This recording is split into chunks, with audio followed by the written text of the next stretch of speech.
네.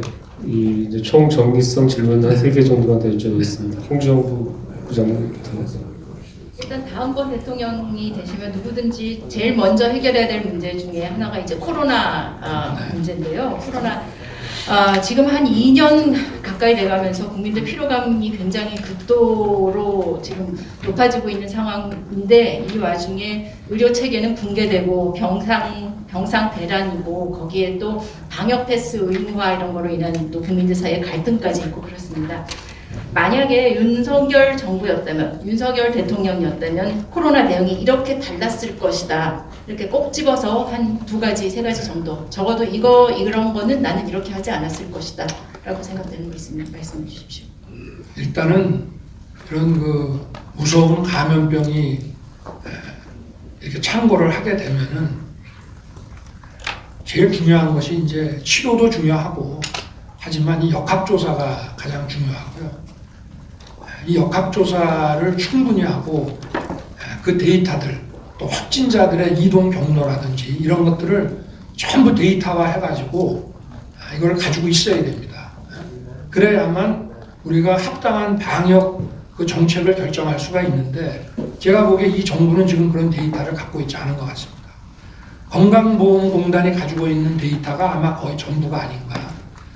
그리고 이 역학조사 데이터는 비밀로 갖고 있어야 될 문제가 아니라 많은 의료기관, 심지어는 일반 국민들에게도 공유가 돼가지고 또 그 플랫폼에 많은 정보들이 올라와야 됩니다. 근데 지금 과학기술은 엄청 발달해 있는데 이 정부는 거기를 못 따라갔다는 게 가장 큰 문제고요. 제가 작년에 검찰총장 시절에 이제 코로나가 갑자기 2월에 이제 대구에서 막 창궐을 시작을 해가지고 신천지에 대해서 압수수색하라는 법무장관의 아주 공개 지시가 내려왔습니다. 그래서 제가 압수수색은 불가하다. 왜냐하면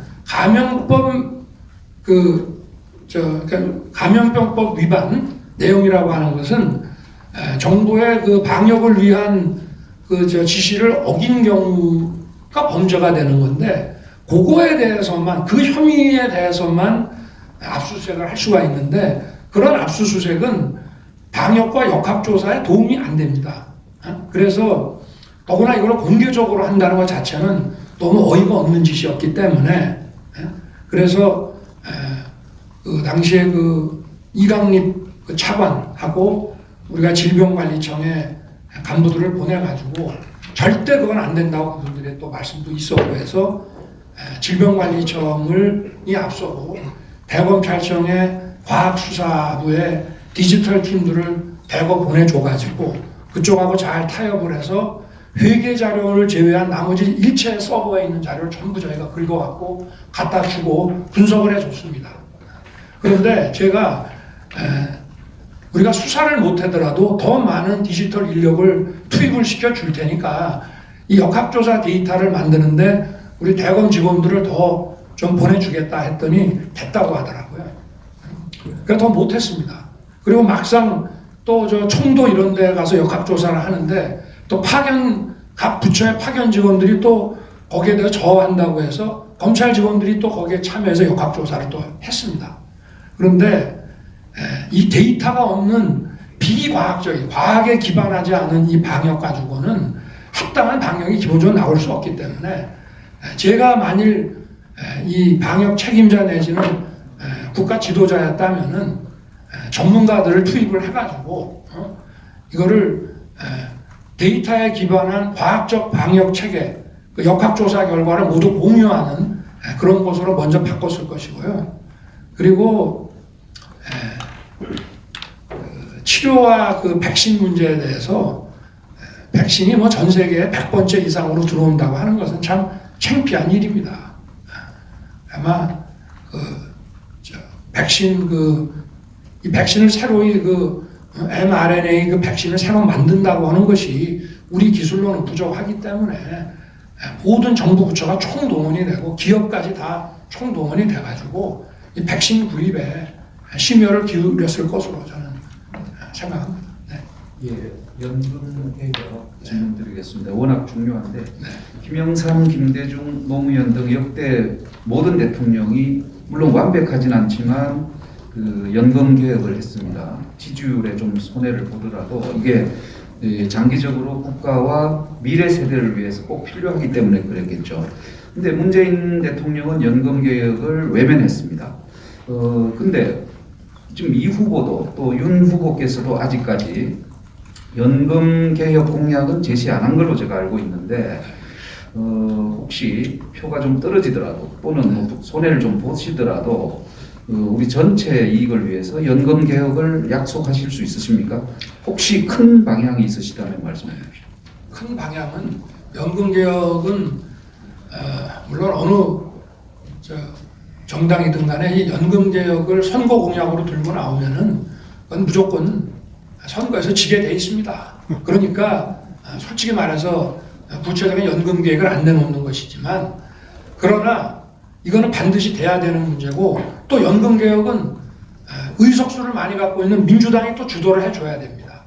그리고 초당적으로 해야 되는 문제이고 그래서 또 이 특수직역 공무원 연금 같은 이런 특수직역과 우리 일반 연금과의 또 이거를 그 병합 문제라든지 또는 계속 분리해서 유지를 할 건지 이런 것부터 포함해가지고 공적 연금 그 개혁 그 위원회를 만들어서 이거는 초당적으로 국민들 결국은 많이 걷고 적게 줘야 된다는 거 아니겠습니까? 그러면서도 우리 그 노인들의 또 기초생활은 보장을 해줘야 되고 그렇기 때문에 이런 그 퇴직연금 또 그 기초연금 이런 여러 연금 체계들이 일단 그 어떤 기초생활의 안정을 주면서도 연금 재정이 건실화될 수 있도록 이거는 반드시 이제 차기정 이번 정부에서 이거를 사실은 공약으로 안 내세웠더라도 당선되고는 했었어야 되는 거를 못했는데요.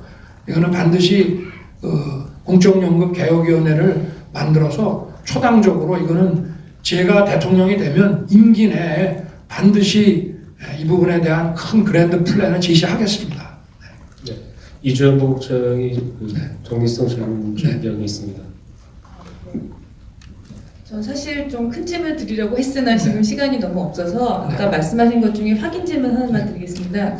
그 인사에 대해서 이제 대통령이 되시면 어떻게 인사 검증을 하겠다라고 말씀하시면서 정보와 수사 라인을 동원해서 철저히 하겠다 이렇게 말씀하셨는데 그 말뜻이 맞습니까? 경찰 정보와 수사 라인이 아니라 뭐 국정원의 정보 라인이라든가 이런 것들을 말씀하신 게 맞습니까? 그러니까 모든 그 정보를 왜냐하면 각도 부처가 인사정보, 예를 들면 현재 재직 중인 공무원의 승진과 보직 배치를 위한 인사정보도 있지만 또 누군가를 영입하고 이렇게 하기 위해서 필요한 자료들도 많이 가지고 있고요. 그래서 그런 정보들을 다 동원하고 그리고 또 뭐 국정원이나 경찰에서 가지고 있는 그 정보라고 하더라도 결국은 이 정보가 그 사찰이냐 아니면 정당한 정보의 수집이냐는 것은 그 목적에 관련되어 있습니다. 정당한 목적을 위해서 필요한 그 목적 수행에 법에서 정해진 목적 수행에 필요한 자료를 수집하는 것은 그건 정당한 정보의 수집이고 그것을 벗어나서 누구를 공격하고 겁박하기 위해서 수집한다면 그거는 사찰이 되는 것이고 그러나 정당하게 수집된 정보는 하여튼 전부 다 모아가지고 판단을 하도록 그렇게 하겠습니다. 네. 제가 직접 여쭤보겠습니다. 윤석열만의 대표 정책은 무엇입니까? 저는 이 일자리 정책이라고 볼 수 있습니다. 일자리 정책에는 결국 일자리라고 하는 것은 기업과 경제가 성장할 때 만들어지는 것이기 때문에 또 한편으로는 그 일자리에 그 인재를 공급하는 그래서 지금 이 디지털 심화 이 4차 산업혁명 시대에 기업과 또 우리 사회에서 필요로 하는 그런 그 맞춤형 인재를 공급하는 그 두 가지의 그 수요 공급의 시스템을 통해 가지고 그래서 제가 여러 번 말씀을 드렸습니다만은 경제 정책, 사회 정책, 복지 정책 뭐 이런 모든 정책을 다 일자리를 창출하고 지속 가능한 양질의 일자리를 창출해 나가는데 전부 맞추도록 그렇게 할 생각입니다. 네, 마지막으로 좀 가볍게 정리하는 질문 하나 준비했습니다. 제가 또 마지막 질문을 하게 되는데 역시 이게 가벼운지는 여전히 저는 모르겠습니다만 그 관훈 클럽은 공평하게 하니까 그 이재명 후보 때와 같은 마지막 질문입니다. 아시다시피 안철수 후보께서 또 다음 대선이 음주운전자와 초보운전자 중에서 골라야 하는 그 유권자들의 아주 곤혹스러움을 표현을 했는데요. 윤 후보께서는 이제 우리 전통적으로 얘기하는 치국 평천하를 하겠다고 대선에 출마하셨지 않습니까?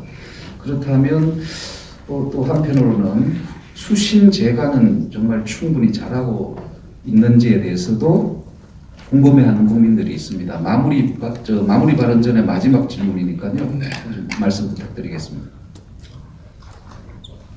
많은 국민들께서 또 다양한 그 생각을 갖고 계신 분들께서 보실 때 제가 여러 가지 부족한 점도 많이 아마 보이실 것입니다. 그러나 저는 26년간의 이 공직 생활을 저 개인을 돌보지 않고 오로지 국민만 바라보면서 일을 해왔습니다. 그리고 저의 그 어떤 지향 방향과 저의 그 어떤 습성은 바뀌지 않습니다. 제가 그 운전을 잘할지 또 안전운전을 할지 난폭운전을 할지 그 부분에 대해서는 안전운전할 것은 분명히 약속드리고 제가 운전을 얼마나 잘할지는 국민 여러분께서 이제 지켜보시고 그러나 저희 어떤 사적인 이익, 진영의 이익 이런 거 다 던지고 제가 공직생활할 때 해왔던 거와 똑같은 오로지 국민만 바라보고 국가의 이익과 국민의 이익만을 생각하면서 여러 가지 결정을 해나가고 판단을 할 것은 약속드립니다. 네. 지금 말씀을 마지막 인사 말씀이라고 가르면 되겠습니까? 네, 감사합니다. 지난번에 이재명 후보 때도 예정된 그 생방송 시간을 넘겨서 길게 진행했습니다. 저희가 기계적 균형을 맞추기 위해서가 아니고 오늘 윤석열 후보와의 토론도 굉장히 길어졌습니다. 근데 그만큼 저희가 후보의 발언에 대해서 토막난 발언들을 인터넷이나 언론에서 이제 접해오다가 여러 현안에 대해서 직접 육성으로 본인의 생각을 듣는 기회는 흔치 않기 때문에 국민의 이해를 좀 더 높인다는 차원에서 후보와 그다음에 방송사 여러분들을 이렇게 양해를 구했습니다. 오랜 시간 동안 경청해주신 관훈클럽 회원 여러분, 그리고 시청자 여러분 감사합니다. 네, 윤 후보께서 마지막 인사 말씀 간단히만 하시고 마무리하겠습니다. 감사합니다. 이렇게 귀중한 자리에 저를 불러주셔서 정말 감사드리고 또 우리 중견 그 언론인들로부터 꼭 이 자리가 아니더라도 많은 그 조언과 가르침을 아주 기꺼이 받겠습니다. 감사드립니다.